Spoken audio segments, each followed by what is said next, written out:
evening, cult members, and welcome to Pop Culture Cult. I'm Sean. I'm Janice. And welcome to our spoiler review reaction, incessant giggling, of Godzilla vs. Kong. Spoilers, because I don't know how you're going to talk about this without that scene. Right. So spoilers, you've been warned several times. Thank you for the click and like and subscribe and all that stuff. But spoilers. So here we go. They decided to go there, and I'm totally cool with it. Yeah. A lot of people have been talking about this online in non-spoiler reviews that I've seen. And they have been saying that there's not much human story in this. And that's really the drawback of this movie. And it's just disappointing that that's not happening. You fuckers don't understand.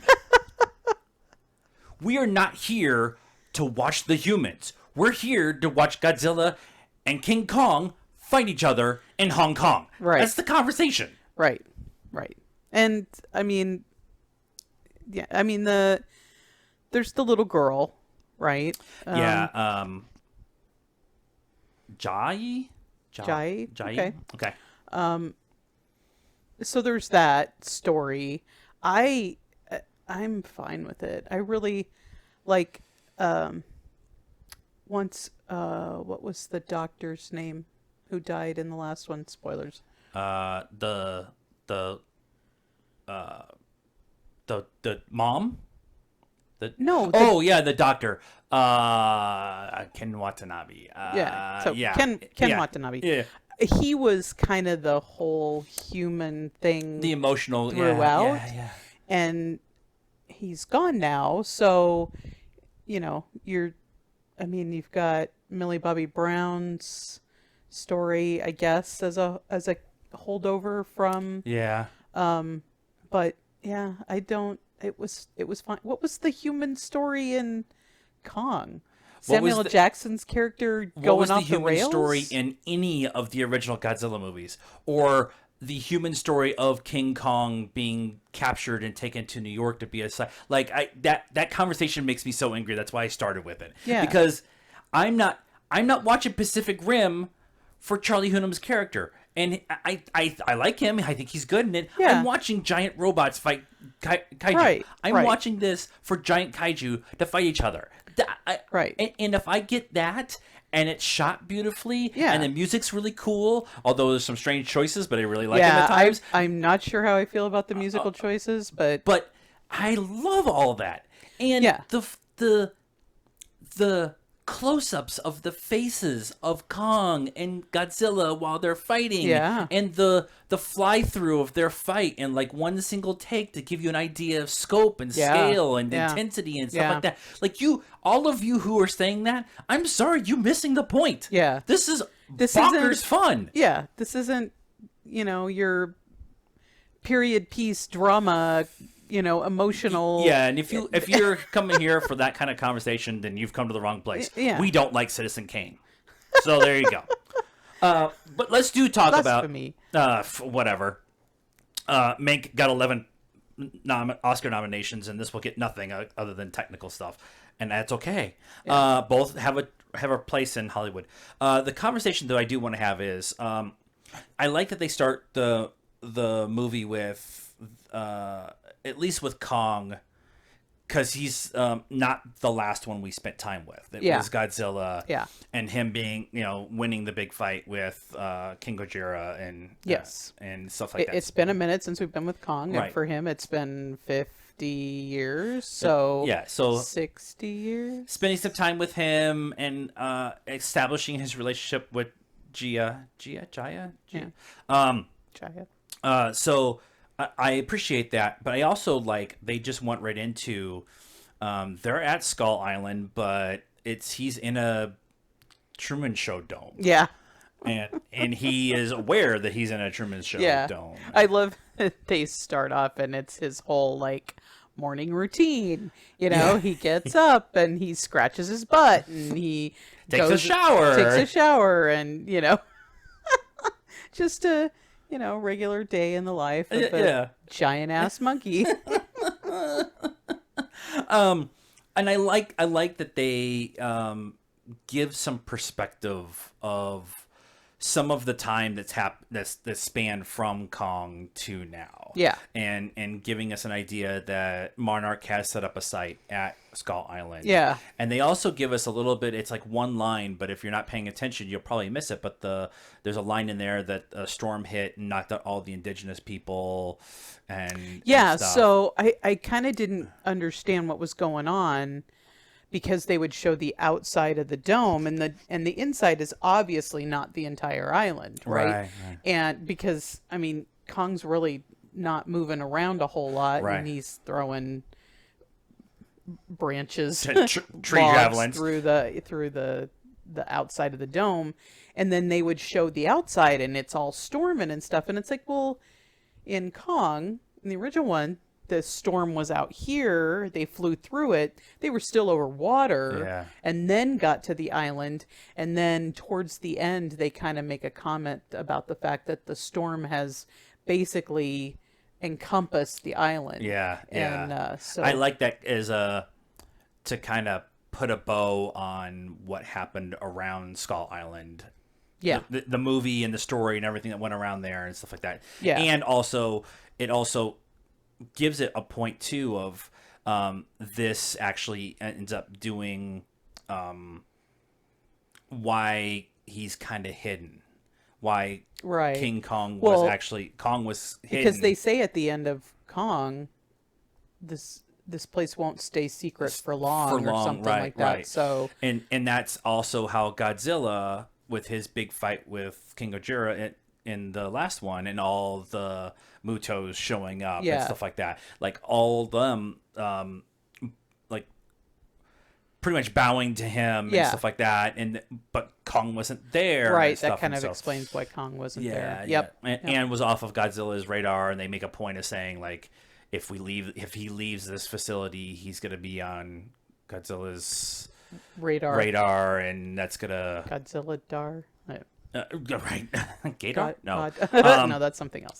But they do decide that the other thing I also want to mention is I like the idea of them doing the Hollow Earth theory. It's mentioned in King of Monsters, Godzilla King of Monsters, that's how he was able to move around the world so fast.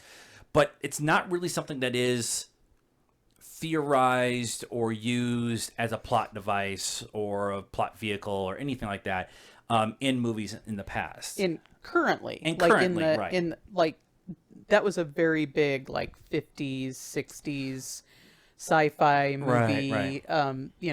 They did it all the time. Journey to the Center of the Earth and all of that. That's true. But nowadays, people are like, scientifically, we know that that's not possible, and so they kind of don't use it. But in this movie, okay, Godzilla's not real either, and neither is King Kong or any of the. So they can kind of go back to those 50s movie ideas, sci-fi movie ideas, and throw them in there and have fun with them. They've done a really good job of taking the kind of the essence of the Godzilla movies that came from the 50s and 60s and modernizing them in the proper way. Now there's been one with Matthew Broderick, and they were in New York and stuff, and that one just, you missed the point. Like, they missed the point. It was just Godzilla destroying New York. This is an homage to the original movies without being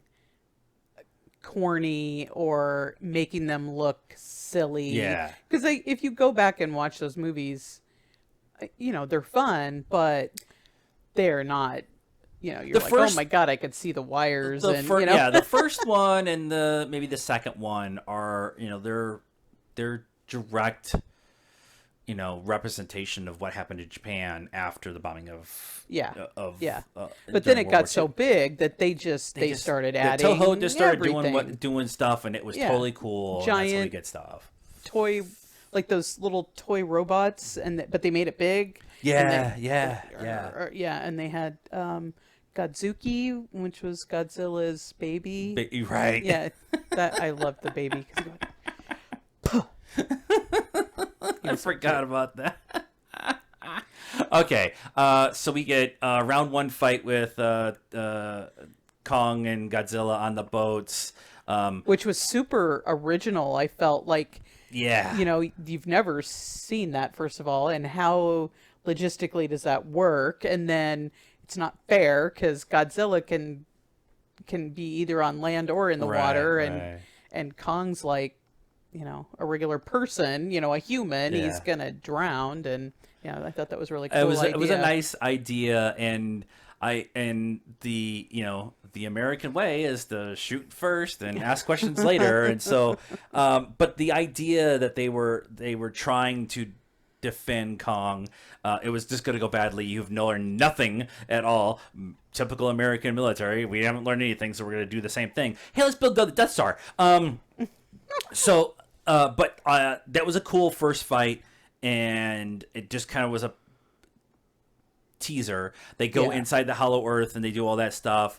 Kong gets the super weapon that's all powered up and stuff like that. And he gets to see his heritage in the Hollow Earth, which is really cool. And then we go, and the big final fight is in Hong Kong, which I thought was an interesting choice. Instead of Tokyo, it was Hong Kong, right? Which geopolitical all that's going on in the world with Hong Kong right now. I just found it interesting that Hong Kong isn't normally the site for the big disaster point. So I found that very interesting. Usually it's Tokyo, usually it's New York, usually it's San Francisco, Chicago, Sydney. I'd be interested to see why they made that choice. Yeah. Trying to appeal to the Chinese market. Again, the geopolitics that are going on with all of that right now is really bad, but also but just it's a cool city, and so it makes a cool backdrop to this giant fight. The second round goes to Kong in that fight. While all of this is going on, we get Apex and their evil mustache twirling bad guy things, and they're building Mechagodzilla, which kind of was maybe kind of hinted at in the trailer if you were really paying attention to the trailer breakdowns and stuff. Yeah, I think a couple people or somebody that we watched was like, we were saying, and they were saying, we're like, is that Mechagodzilla? That's a mech leg. Yeah. In that shot. And I think they showed his spines powering up. Or something. Or something, and we were like, what? Yeah, but I just love that there was they went. That's why I started with they went there, and I'm totally cool with it. They went with Mechagodzilla, and they used King Ghidorah's third head that got cut off in the first fight.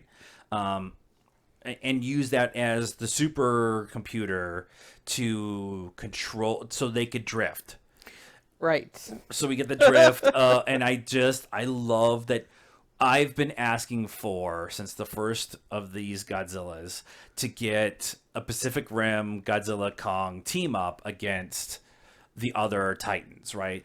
And to have the Jaegers there. And so we kind of got a Jaeger-ish kind of thing. Yeah. And using the skull as a supercomputer, and then having a drift driver, and a guy. I thought that was a really cool. The final fight is pretty ridiculous, like on all the right ways. Yeah. Godzilla and Kong getting together, I thought was kind of cool. I just thought of this. So all those people that are complaining that there was no human story, totally missed the whole Kong's like, it was all about Kong. Okay, he's not a human. He's a primate. It's a primate, right? Yeah. And so are we. So there's your human story, right? Which is what the original King Kong from 1922 or whatever is. Right. It's a human story about him being put into captivity. Right, but he gets to go to his home and his real home, and he gets to learn who he is, and he's not held in captivity anymore, and he wins a friend. And I love that last scene where they have beat Mechagodzilla with help of the humans. Again, there's humans in this fucking movie. They win. Kong sits down. I've had a rough day. I've traveled like 8 million miles. I've learned my heritage. I'm emotional. I almost died once. Like all this stuff. So he sits down, and then Godzilla comes up, and Kong just stands up, picks up the axe, like, okay, here we go. I'm dying. And there's just a pause, and Kong puts the axe down, and Godzilla just kind of a quick nod of the head, and then like, all right, I'll see you later. And I just like you like.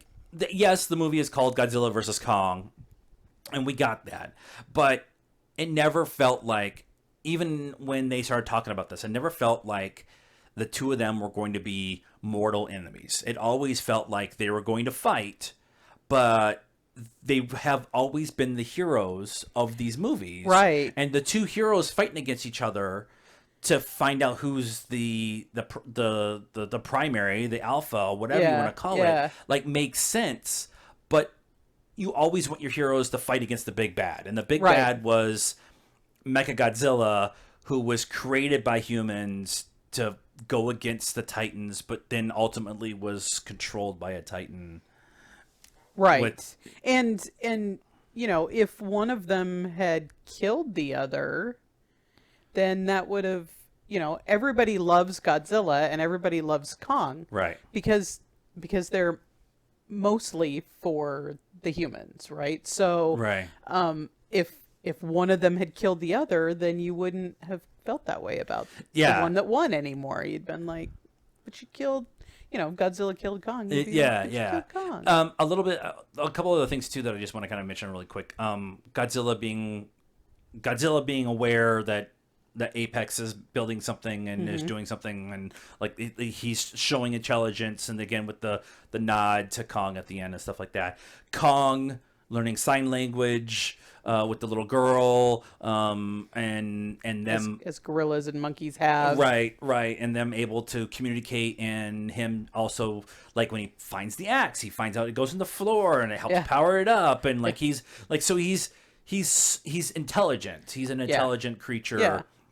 And I like that they played into that a little bit with their understanding of being, you know, at least smart enough to figure things out and without language and stuff like that. Yeah, they showed some of that, I think, in the first one too. Just, you know, him like killing the squid or the octopus, you know, and then he just takes some of it with him. You know, I'm gonna have that, and he strips the tree off in the first one too, and uses it. So, you know, he's making tools and all of that. Yeah, so, that's a good point. Yeah. He uses the anchor of the boat to kill the one. Yeah, he's smart.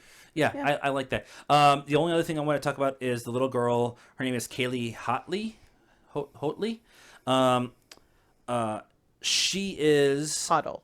Is it Huddle? I don't know. I can't see it. Hottle. Yeah. Hoodle, Huddle. Huda.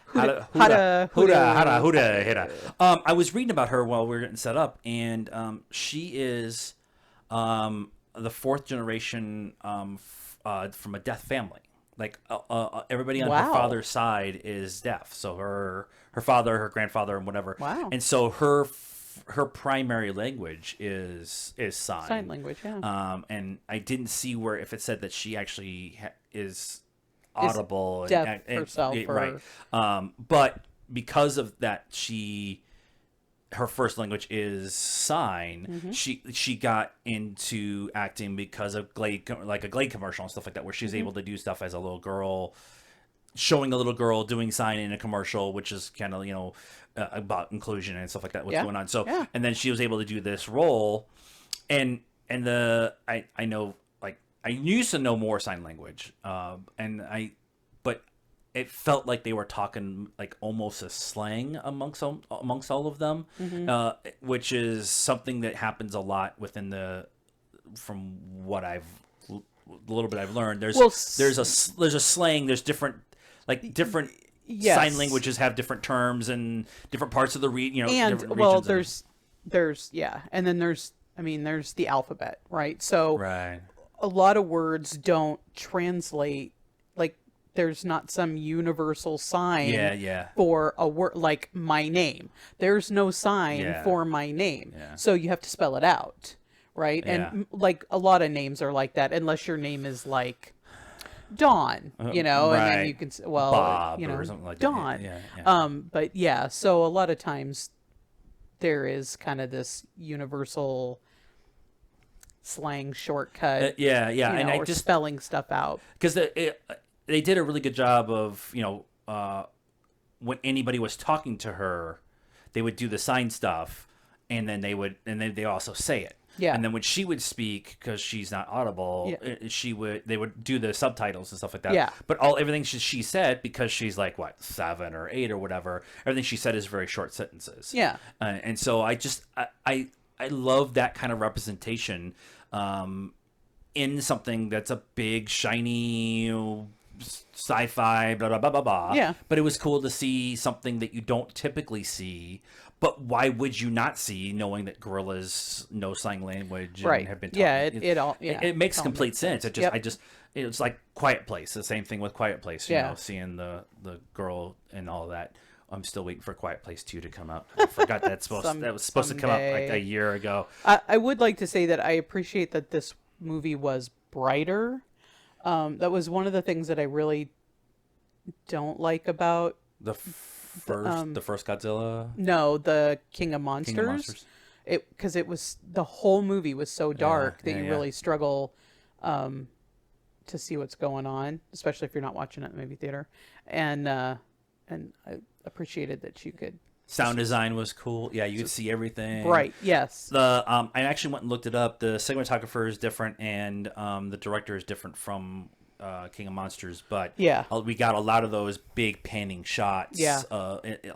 Several times, which I really appreciate because I love all the cinematography that happens. And some of the Apocalypse Now-y kind of shots. We got a couple of those like they had in the first King Kong, and then a little bit of the first Godzilla.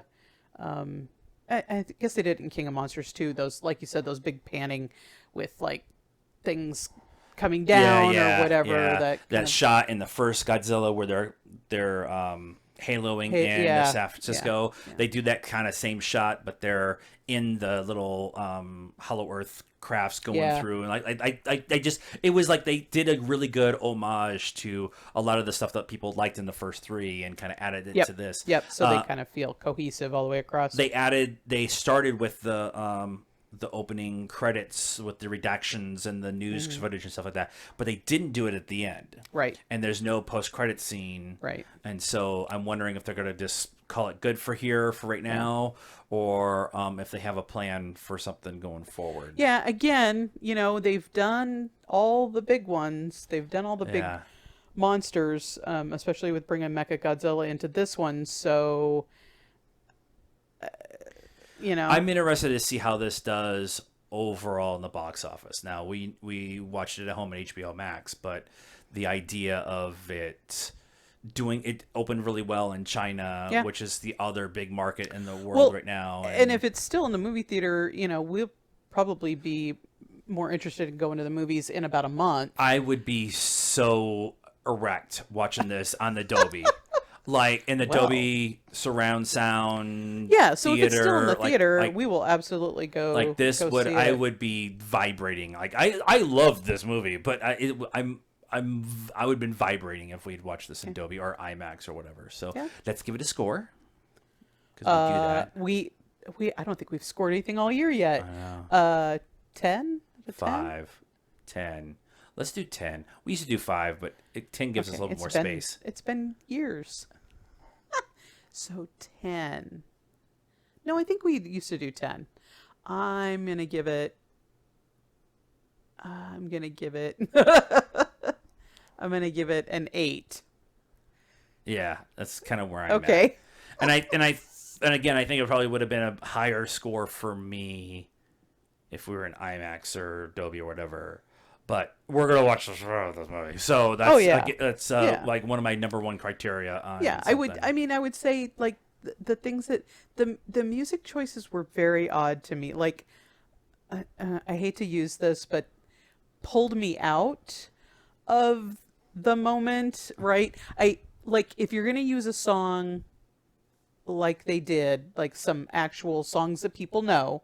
If you're going to use those, like the lyrics need to kind of at least make sense for the situation. And the opening one didn't really when he's doing his morning routine. No, about the one seeing when the little they're girl on the and boat stuff. Yeah, that one's a little weird. made no sense to me. Yeah, but I like the end one with the air that I breathe. Yeah, when they're in the Hollow Earth and stuff. Kind of doesn't. Sure. It's bold choices. I understand why people won't like it. I personally liked it, but the boat song is a little weird. Yeah, that's probably the most. My most critique is the boat scene, and how do we not get more of Millie Bobby Brown and Julian Dennison?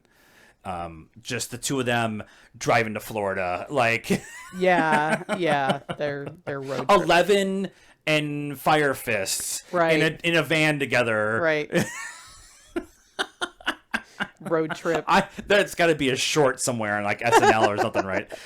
Anything else we want to talk about? No, I think we've talked. Okay, so that is our review and our reaction and our thoughts for Godzilla King of Monsters. Let us know what you thought of this reaction in the comments down below. Please be nice. That is a requirement around here. Like this video, subscribe to the channel, and hit the bell for notifications. And follow us on all the social media. I'm dying. Silent face. It's in the description. You know what to do. And until next time, good afternoon, good evening, and good night. I need some water.